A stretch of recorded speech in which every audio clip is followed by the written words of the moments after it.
invite our speakers on the stage as well. And first up, let me invite Mr. C.V. Rajesh, Project Lead, Qdegrees Services. He will be spearheading this panel discussion. So warm welcome to you, Mr. Rajesh. And joining him, let me also invite our panelists as well. Let me please invite Mr. Rahul Vasu, Head Loyalty, Analytics and CRM, Reliance Industries Limited. Mr. Soumonath Chatterjee, Director, Digital, Loyalty, Customer Experience, India and South Asia, Accor. May I also please invite Mr. Metessh Bhati, Senior Vice President and Head, Internal Systems, Digital Innovation and API Banking, HDFC Bank. Mr. Pranshu Rastogi, Customer Experience Head, Jubilant FoodWorks Limited. And Mr. Vishal Dhale, BFSI Practitioner. It's the era of return on experience. So, ladies and gentlemen, another very interesting topic coming your way. Can we have an interesting round of applause to welcome our even more interesting set of speakers over here. And please take note, this is track A on the era of return on experience. That's the session taking place. I'm going to request Mr. Rajesh to take it over from here. Over to you, sir. Thank you. I hope I'm audible. Yes. Okay. Great. Thank you so much. I am equally excited to meet this panel and talk about return on experience. Before I begin, there are a couple of observations I would want to make and that probably set the context. I've been associated with customer first shows for the last 7 years. One of the striking change that has happened since last 2 years is initially it was mostly customer service, marketing and CS professionals attending these kind of events. Over a period of time, I realized the diversity of functions that are attending. We have IT, we have logistics, we have finance functions. The functions typically you would not see in a customer fest. And second big change that I've seen the kind of industries.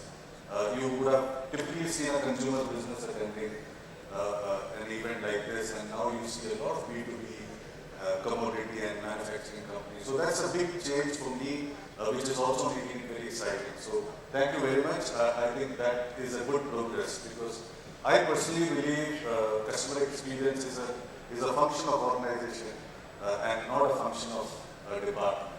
So with that, I would also want to talk about a couple of things that has happened in the last 2 years. I think the new normal has transformed all of us.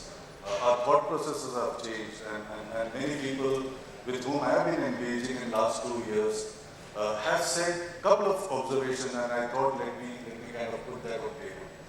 The first change that people have seen is the last time I was also talking about customers are adopting a lot of digital interaction. So suddenly huge amount of interactions are happening digitally. They are also seeing a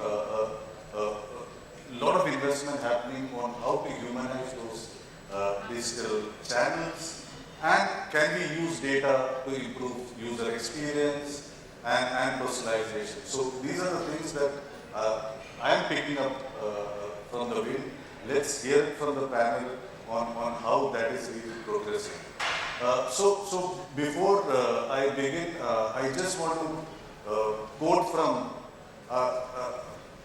my friend Rahul. In fact, when we were doing the preparation, he said, many organizations are now want to sell experience instead of product.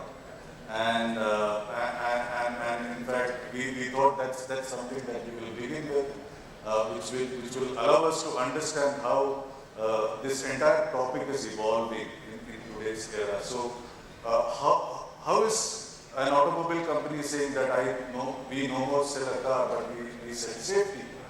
So how is that entire business of experience happening? So Rahul, over to you on how do you, what are your thoughts on that? So just to set the context right, it was not a quote, it was a confession. So right before the lockdown happened, I was going to market with 3 offerings. A musical fountain, a luxury mall, and a convention center. Right? Now the retail arm said we will do e-commerce. What would I do? I cannot take the fountain online. I cannot take the mall online. I cannot take the convention center online. So this thought emerged from there. For any convention to happen, let's start with the convention center. The planning happens at least a year before, right? Now I'm in a situation where I'm telling the client, book my space without seeing it, just trust me on this one, right? Not going to happen. Not going to happen. So we spent that time actually trying to figure what is it that we are going to do once it opens, once things normalize. We had presentations over presentations from our health department, from our security, from operations, as to this is how it will be, this is how the entry would be, this is how the customer journey would be mapped. But at some point we said, let's go to the customer. Let's understand what the customer wants, right?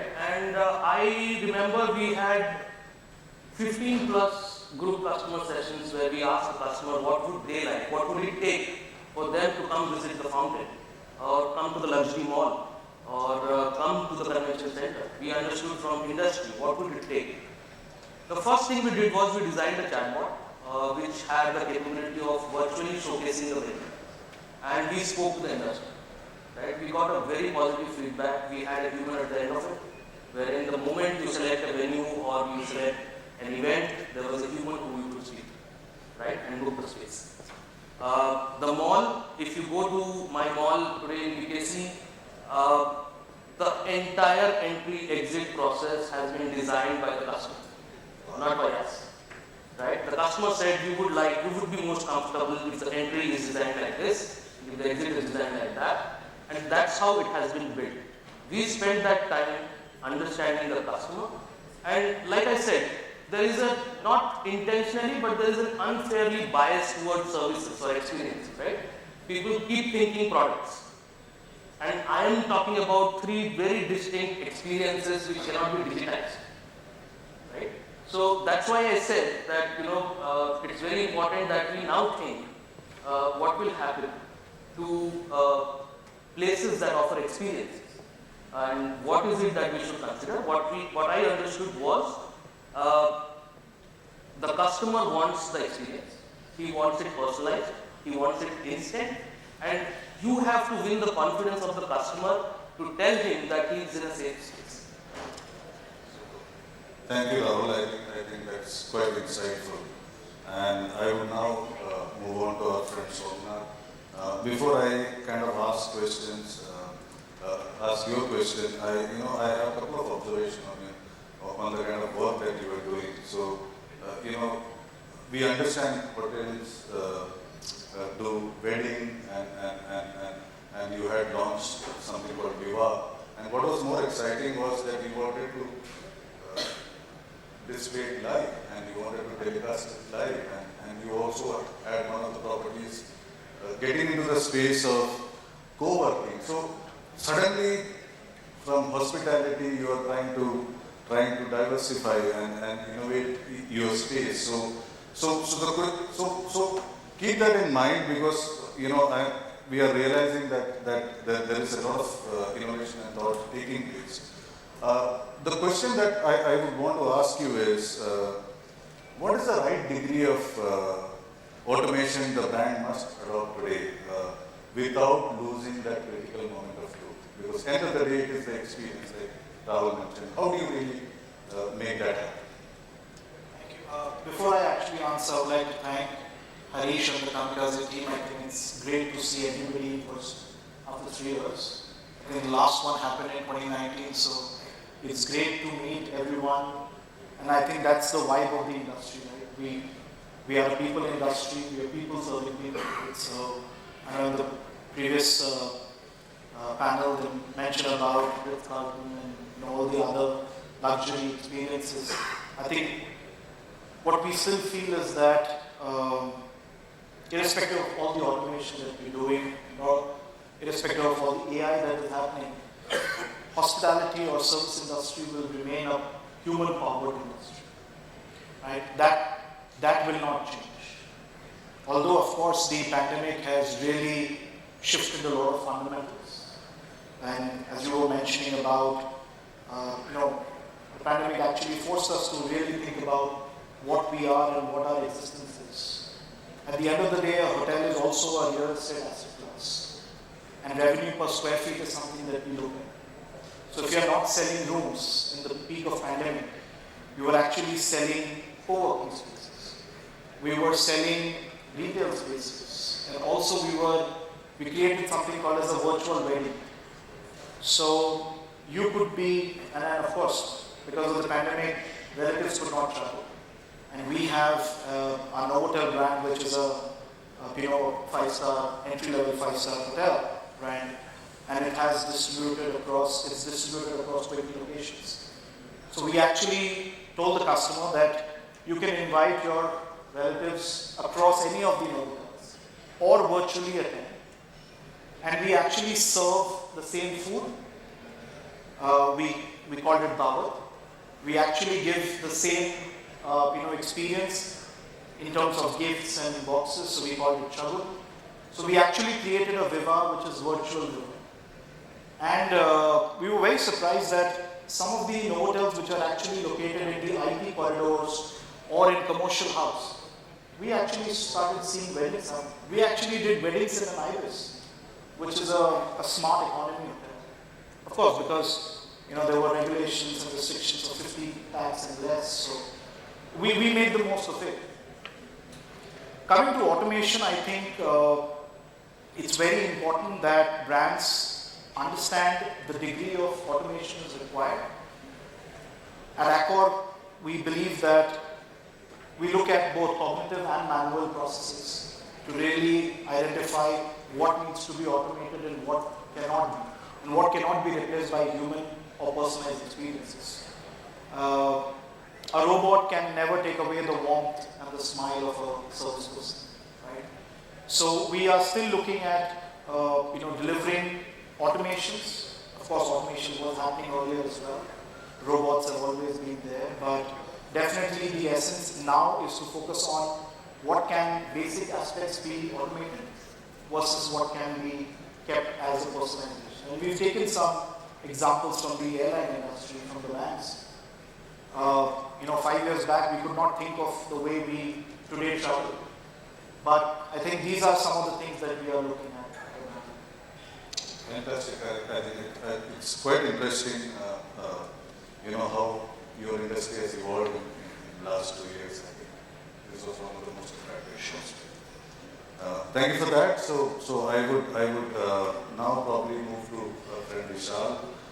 In fact, during our conversation, and this is a subject that many of us have in our mind, and I thought, Vishal, you could answer this. When I began the conversation, I spoke about how a lot of transactions moved into digital space, and one of the biggest digital spaces is WhatsApp.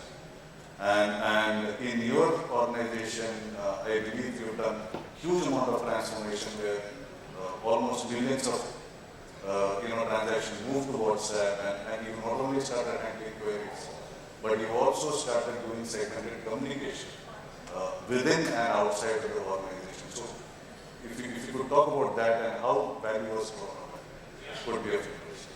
Well, today, whenever we go out and we're speaking to people or whatever it is, the first thing we want to gather information, WhatsApp that's the first thing which you hear from people, and it has become a tool which is very, very powerful in terms of communication.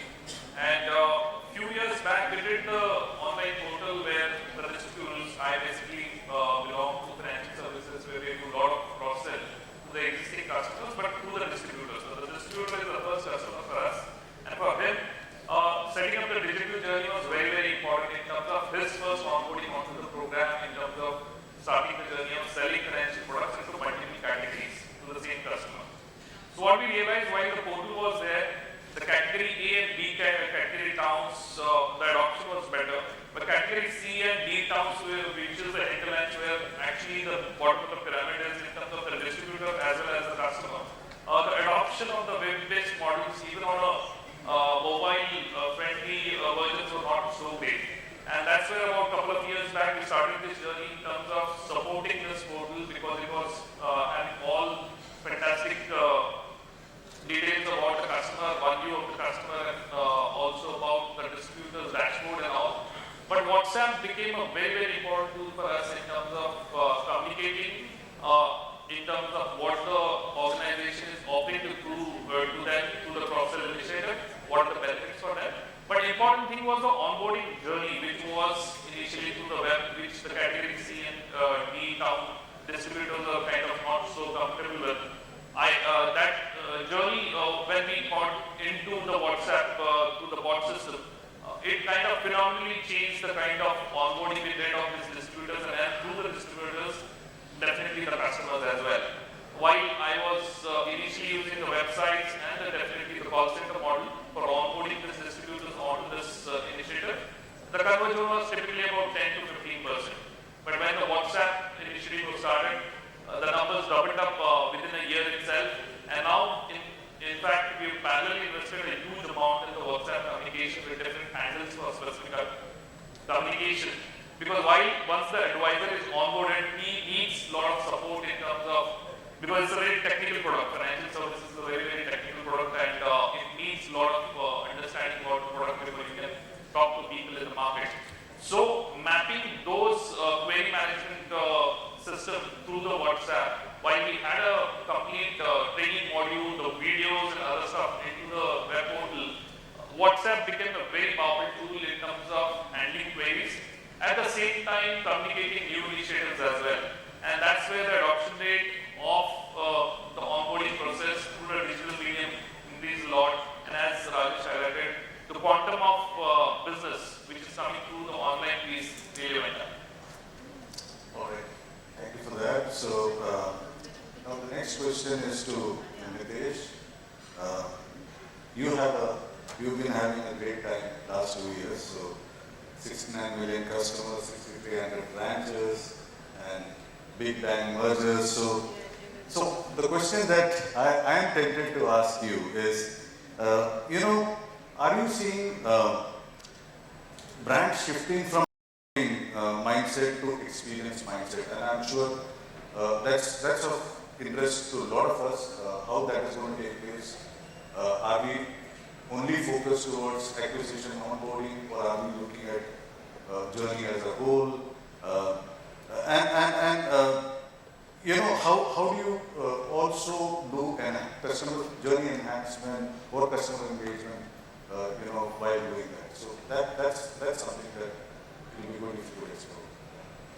So, Rajesh, yes, that's important, right? Brands or any individual also, we need to move ourselves from a marketing mindset. So 90s and 2000s were all about selling products, disseminating information about your products, right? And it was all about distributor role, right? The n number of distributors, the n number of products.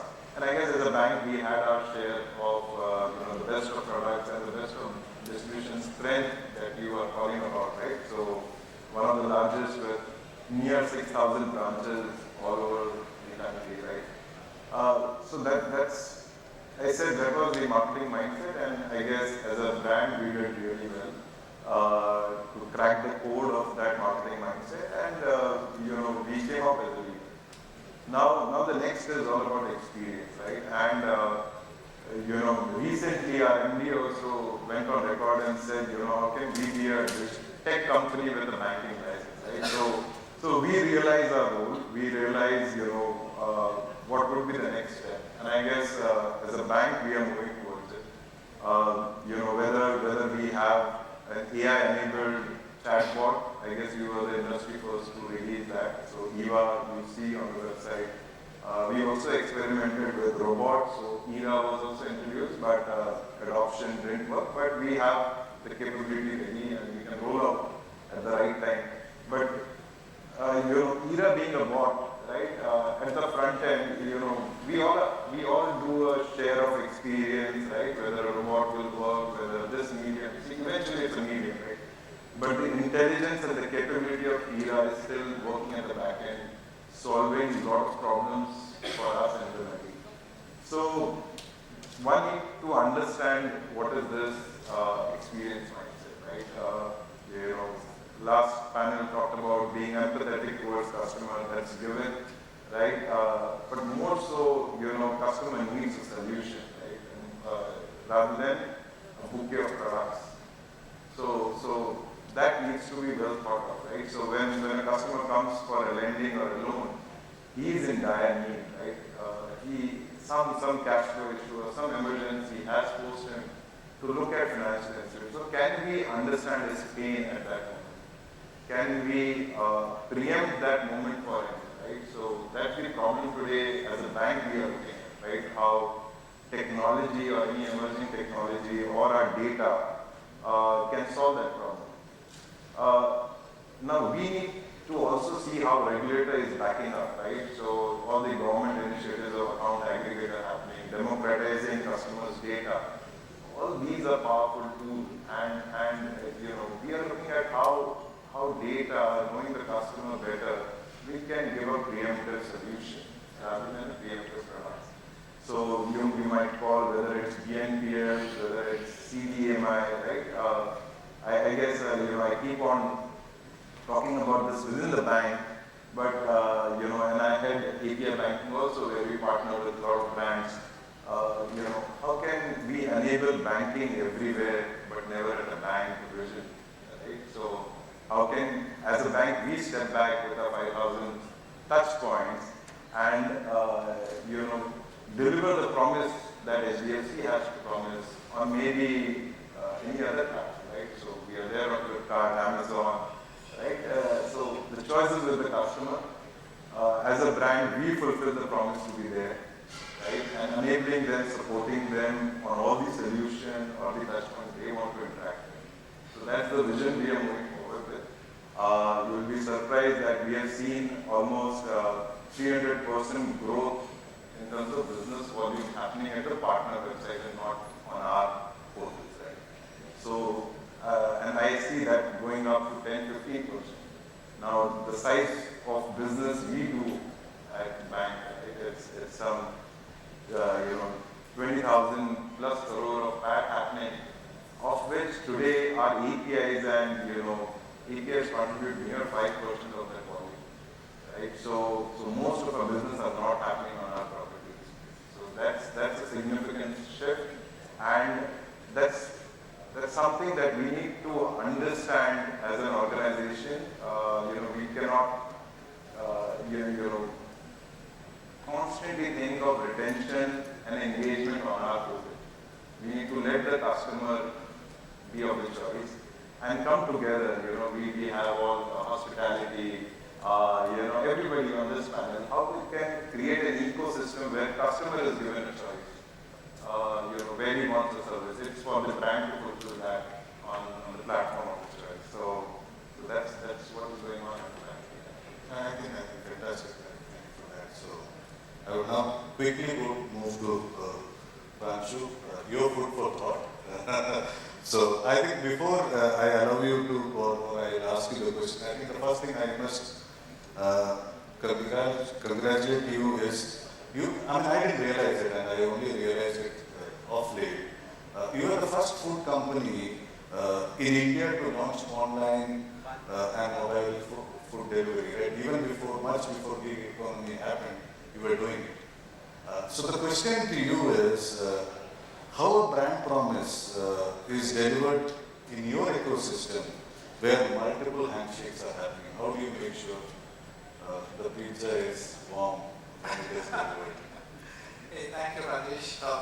Very interesting one. So it's been fantastic 2 days. I've learned a lot from a lot of fellow speakers, and I just heard somebody talking about a 30 minutes of free campaign. This is the kind of power that we generated 10 years back when Rahul literally danced on our TV commercial, coming back and saying pizza free because it was raining outside. That's the brand promise we created within the organization to our customers. And we have been doing that day in, day out. There are days when there are delays. And in eventuality, when my order gets delayed to a customer, which is beyond 30 minutes, back in those 4 days, we created a system wherein a customer can get his pizza. And I'll give you a live example with a customer that I was personally speaking to. And this customer has been engaged with us for about more than 5 years. And I was talking to this guest, he said earlier, one of my incidents when my pizza came late, I raised the ticket to the system, and there's a boy who calls me and says, sir, Domino's से बोल रहा हूँ, आपको problem था? Yeah, I got to, the pizza came late. Oh, sorry sir. मैं pizza फिर से दे दूँ आपको free वाला. The customer said, my God, I had so much of cheese yesterday and you want me to have it again. I'm going to go bust, like a cheese bust. But that continued and that kept adding delight. But I think as brands have progressed, from 30 minutes they moved to 20 minutes, 20 minutes they moved to 10 minutes. Of course, I will never deliver a pizza in 10 minutes because we're trying to be fresh. So what we did, we went back to the drawing board and said, what can you do better to ensure that excitement is still there within my customers? And we said, let's, rather than offering something to the customer, because if you had a pizza today, I'm sure you don't have it tomorrow. At least that goes with me and a lot of people of my age. So we said, let's get the power in the hands of the consumer. And that's when I went to my finance head and I said, let's create an RPA, process, automation process, that whosoever is getting delayed, let's give him an auto credit to his account. And he literally showed me the door saying that, you're going to impact my P&L like crazy. And we said, let's try and do it. Keep the customer in the center, keep your consumer in the focus. With the belief that if you give something to your consumer, he will come back and give you more. He is not going to run away. He came to you because he trusted you. And you couldn't, you should act as a brand which is transparent. And that's what precisely we did. I will share some numbers.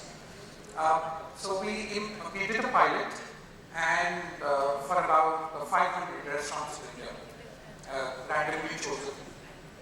Whenever a customer, his order gets late, we went out, sent him an apology message as a brand. They said, we're sorry, we tried our best. In spite of all our efforts, we got delayed. Here is a service desk credit and the power in your hands. Now for the next 90 days, you can come back and order again. Now this happens to be a credit in your wallet.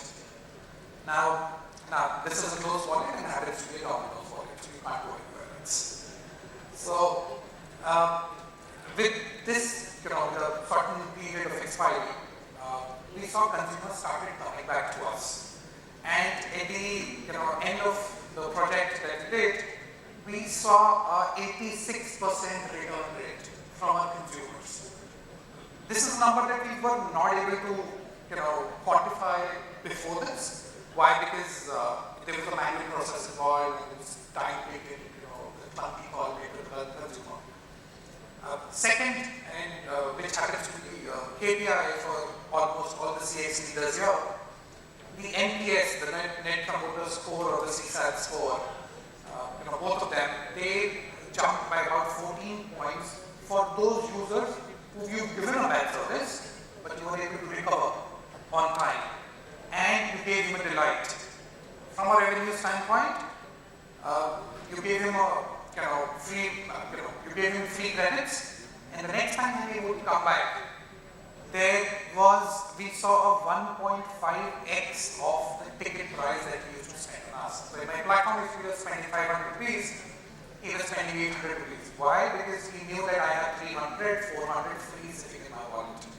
So that's the culture, the focus, and we very firmly believe, as all marketers do for their campaigns, if it is customer experience, you got to say it every day. You got to tell it to your users every day that we stand by this, and then walk the talk. And that's why the consumers would love it, come back to you. Super. So we are excited. Good to know some inside stories. So I would probably go to Vishal and ask another question to him. I think one of the things that we often do not focus is the B2B space, and we tend to be carried away with a lot of consumer interactions and experience, which is important, but it is, it is moving towards B2B2C, right? So how does the B2B world evolve? I also heard while we were interacting that we were talking about how an ecosystem for B2B is getting built and experience measures being created. So if you could probably talk about that and link it to the topic on how ROX can be kind of evolved from there, that would be great. So basically, if you look at our kind of company in the financial services, almost 60%, 60 to 65% of our business comes from the distributors. And as rightly said, they are first customers, they are the face of the company. And it's very important how easy their journeys are within the organization when they are dealing with you on their day-to-day requirements in terms of the transactions which are happening on their level as well. So a lot of work has happened in terms of, because we, as I handle cross-sell, the distributor is interacting with the company for multiple products, whether it's life insurance, health insurance, mutual fund, and each company has a different regulation, different set of requirements. The product categories are altogether different while they have financial services. So you need to kind of assimilate all these things, and initially, about 4 to 5 years back, he had to interact with each of the companies separately because of the legal and the compliance norms.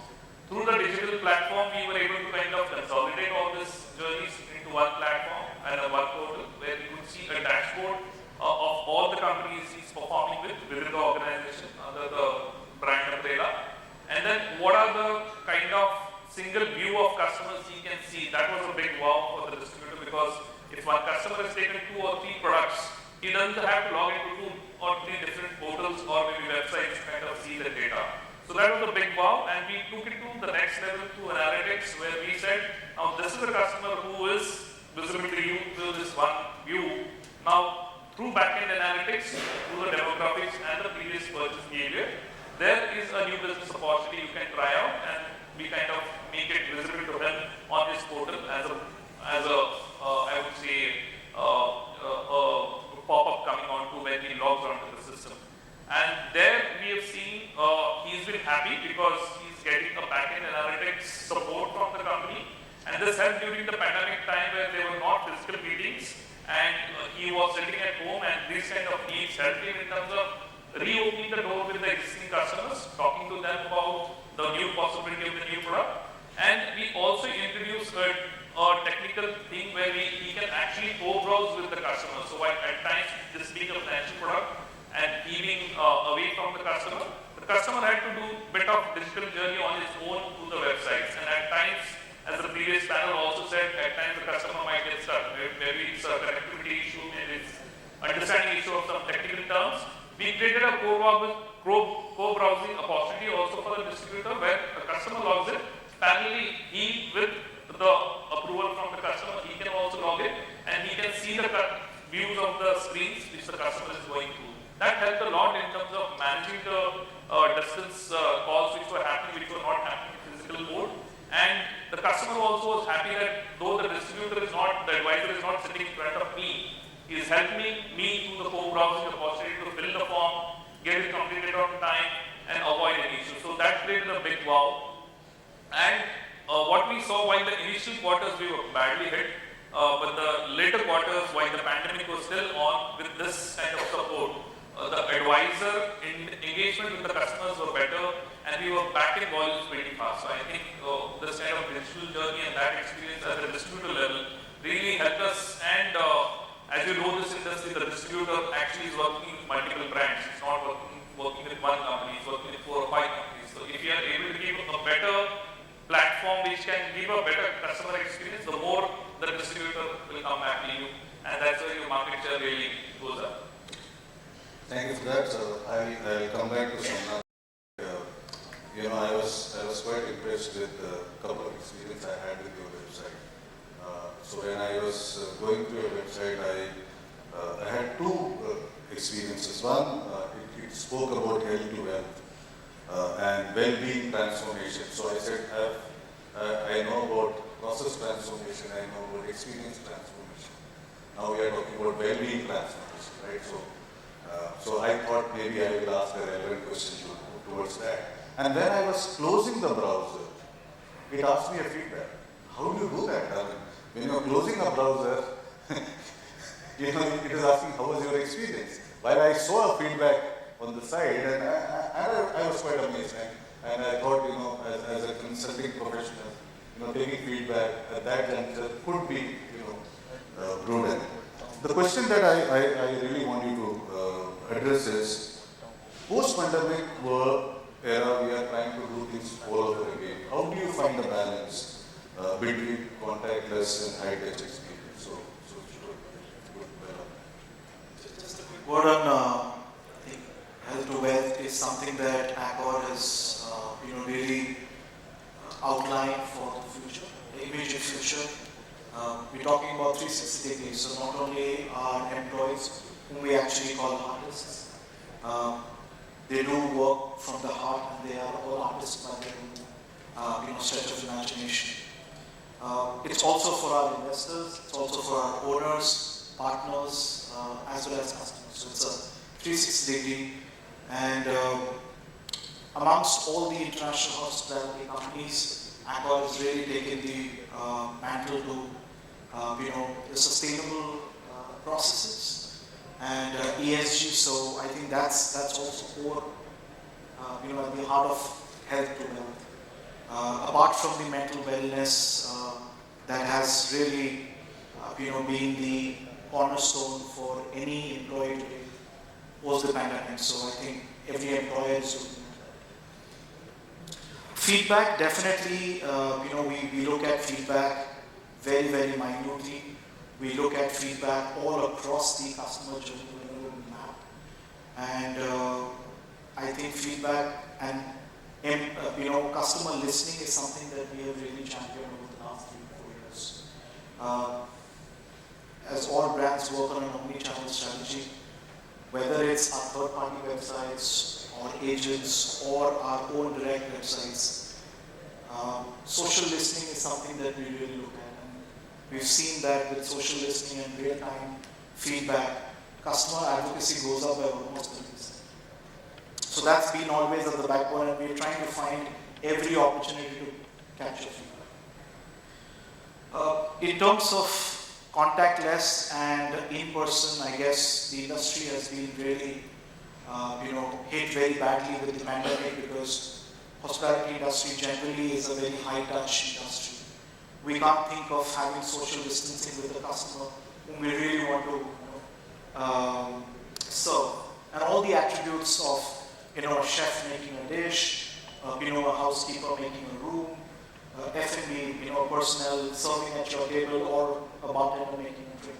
So these were the aspects of the industry, and we really had to think through, something which was never thought of.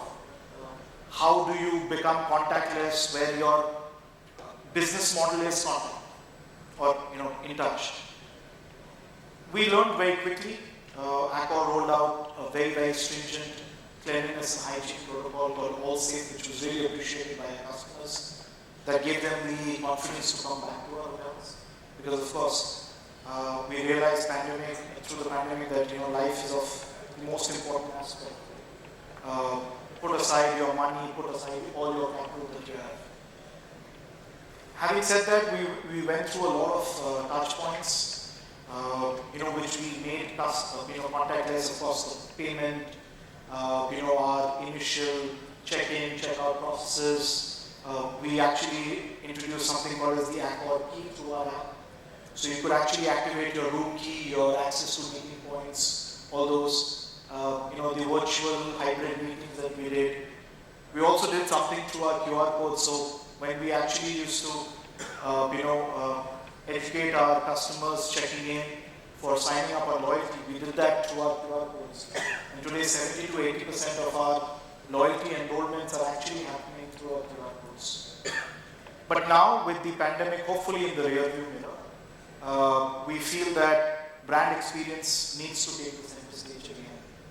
And that's where we feel that, that right balance of contactless and, in-touch or personalization needs to come back, and that's why we are, really putting in all our efforts to bring in that customer experience.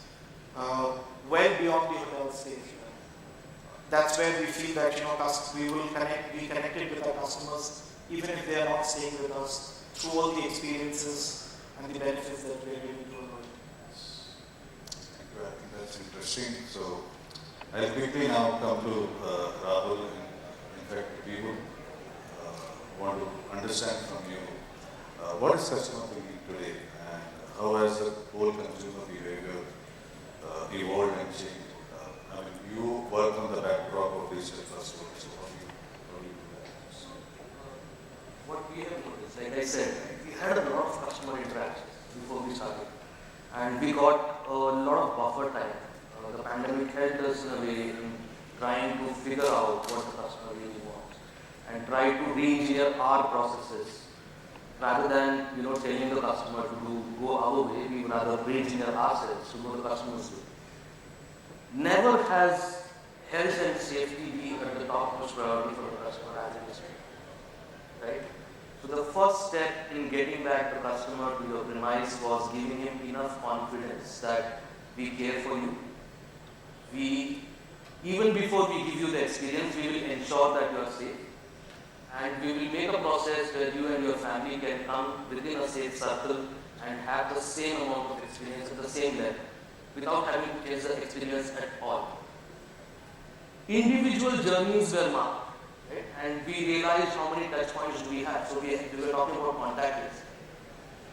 If you go to our mall today, or if you come to GeoWorld Center tomorrow, everything is contactless.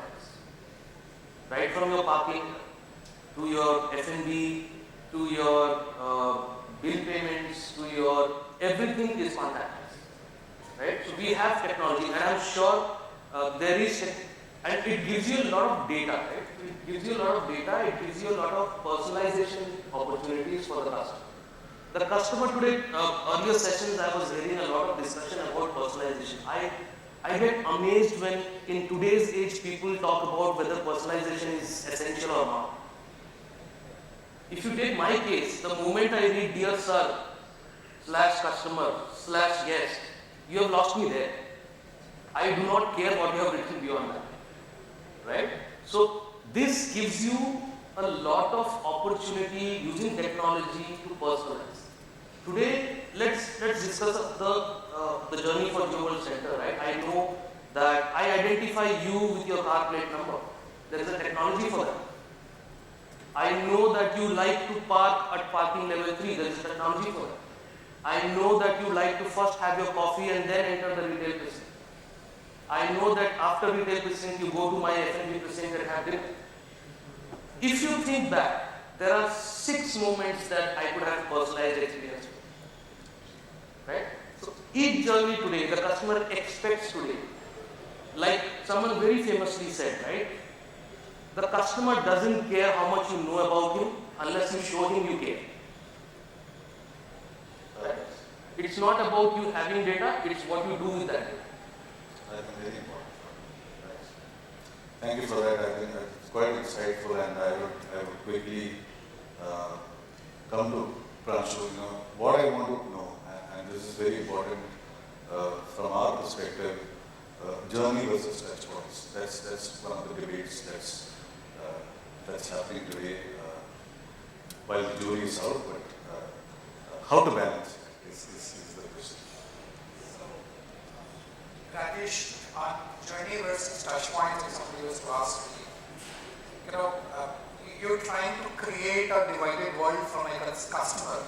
He is the man that you should think of. The overarching theme, which is the return customer experience. Let me try and put this across through a very quick example. And half of the ladies in the room agree with me on this. So I went online.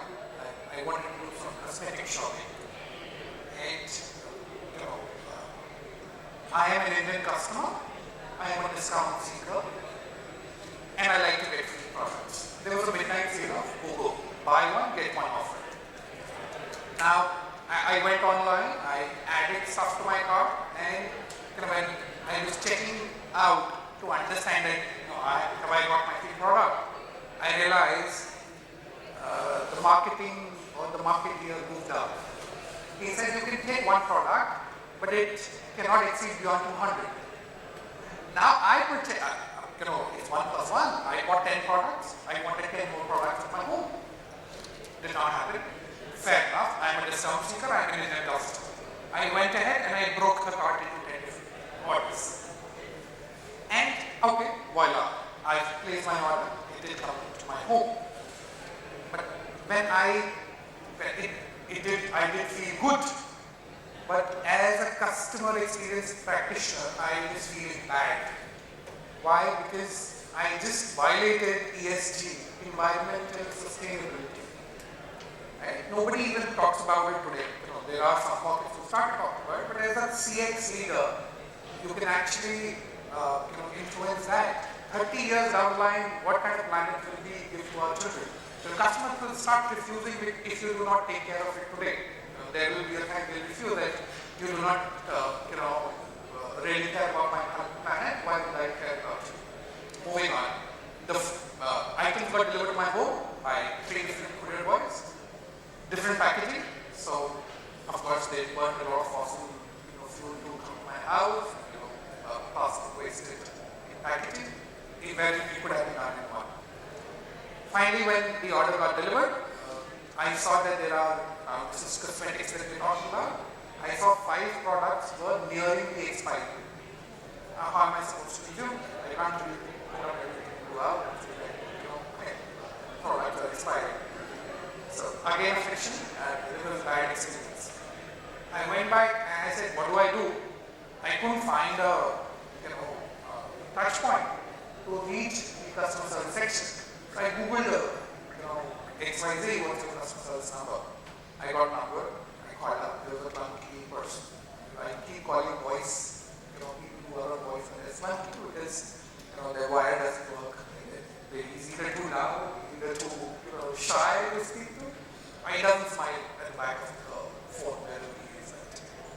So I told him, there is a problem, I got this. He was blunt, unapologetic, and said, yes, you can return it. But, this is still under expiry, right? So, sorry, this is not my policy. And I said, okay, I hung up. And, I did away with my product by giving it away to my house help or friend or distributed it. But I will now never ever go back to this brand. Why? Because they do not care. There is no end-to-end experience here. And I would tag that brand as a discount super brand. In case they've got fresh products which they have put up on their website or their app, I will not go and buy it because I know this website will come down to a discounted period and that's when I'll get my logo because I'm in an industry. So, and in each of this journey, what I am trying to convey, we also work in a legacy system. Offline, online, aggregators, different food platforms, customers walking into a restaurant. You got to integrate everybody, give a seamless experience. If my consumer is coming through my app, I want him to have his entire service done on the app. That's why he's downloaded your app, right? He does not want to go anywhere else. If he wanted to speak to somebody from a tier 2, tier 3, let's say if he wanted to speak to somebody over the phone, he would have placed his order over the phone. Then that entire journey comes from there. So put the customer in the front. It's not the journey, the other one. Process now? That's all. Yeah, I think point very well made. Thank you so much. And that leaves me with some time to ask Metessh another question and then probably we'll see if we can get audience question. Quickly, what we want to talk about is, we spoke about digitization, we spoke about many things. What about, in this age of relevancy, investing and developing people's skills? The last panel did touch upon that, but from your perspective, how do you develop people not only in skills, also to achieve experience with them? Let me start. So training people becomes very important, right? Whether it's this time post-COVID, pre-COVID, people play a significant role behind every brand, right? So no doubt, no two sentences about it. Last panel talked about, spoke about, the training, the adoption. My experience with this bank was we never faced any challenge when it comes to adoption of any technology, right? So the bank is so focused, in terms of getting things done, serving the customers, achieving the sales target, whatever, right? Every team, I'm just touching upon all the bits of it, right? We see a preemptive approach from our team saying, can we do this? Or can we further simplify this? So recently my CEO, had a discussion, right? Can you ease out my productivity metrics? Or can I reduce my number of staff? Because the processes are increasing, the number. So the problem is completely different at my end, definitely. How we can automate. It's not just the front end that can be made better, right? So there are competitors with better looking UI than what HDFC has to offer, and we accept it. But what HDFC does different is, not only at the front end, how we can simplify, get to the customer emotions, but how our operations can be further more optimized or seamless. How can our audit cycles be less, right?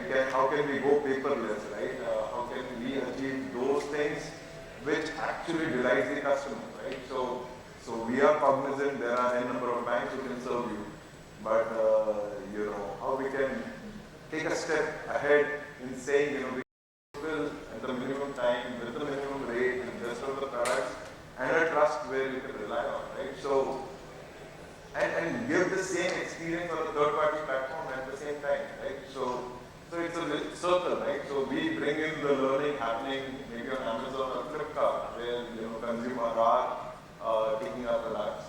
We bring in insight, right? If Amazon can deliver that in their co-brand card, or recently we launched the Paytm co-brand. If they can deliver, can we learn from them and further modify our operation cycles? Can we better our API offerings?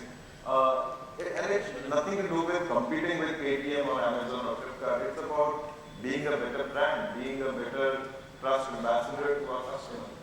So I guess the promise and the alignment of the people to that promise, whether we call it a brand promise or it's about looking at the North Star and aiming towards it, brings that change automatically, right?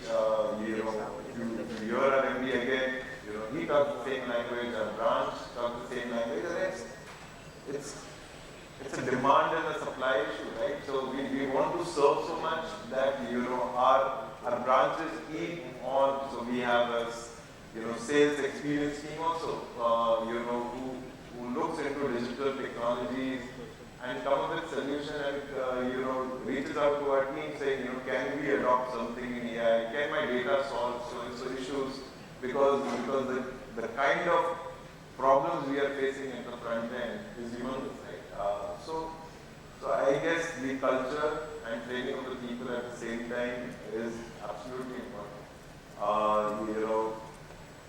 Competitor benchmarking, looking at the whole experience map. So HDFC today, each team, each last mile employee looks at what customer is going through, where the pain points are, and there is a solid structure and the cost structures created to bring those problems, accumulate them, and solve one problem which will help solve 100 problems at the ground. So that structure is helping us. UX is getting solved, right? The CX is getting solved. Our processes are getting more aligned to emerging tech and technologies. Our audit cycles are shortened. We are more compliant to our auditors now. So I guess it's the culture and the people of the company, and that helps the adoption, helps the experience to be delivered with the larger promise. So I guess yes. Thank you for that. I think that's about it. I think we have received in 2 minutes. I don't know whether we have an opportunity for them. We can definitely take more questions. Okay, sure. Any questions, ladies and gentlemen? Please do raise your hand. We'll have the mic passed on to you.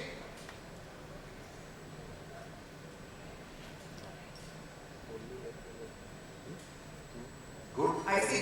smiles. As in, I see those smiles that we enjoyed the session on. Looks like they want to probably connect with you offline there, on the looks of it. So Thank you so much. Yes, sir.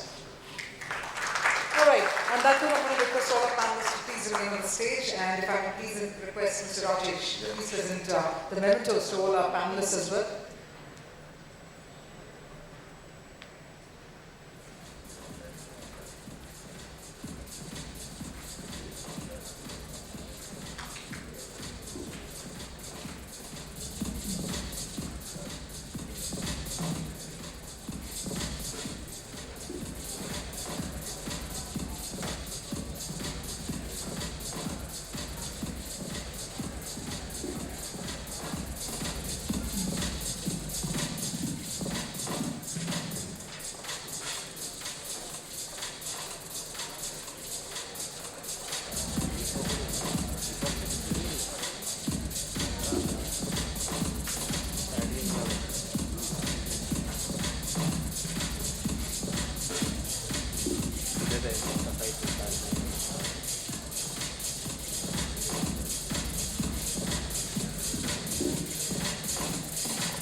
Ladies and gentlemen, it's very interesting when we have heads of different verticals come together, share their experiences from the industry perspective. At the same time, all I also notice is that we're all consumers at heart in some way or the other. So we managed to gather some very interesting anecdotes from their personal experiences as well as that of the industry or the organization.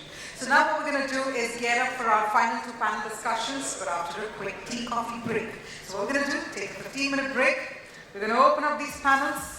We're going to reunite with the members of the audience on the other side and get up for the final two panel discussions. We'll see you all exactly in 15 minutes. The ones who are seated right behind in the last row, please do take care of your belongings. We're opening up the panels. Thank you.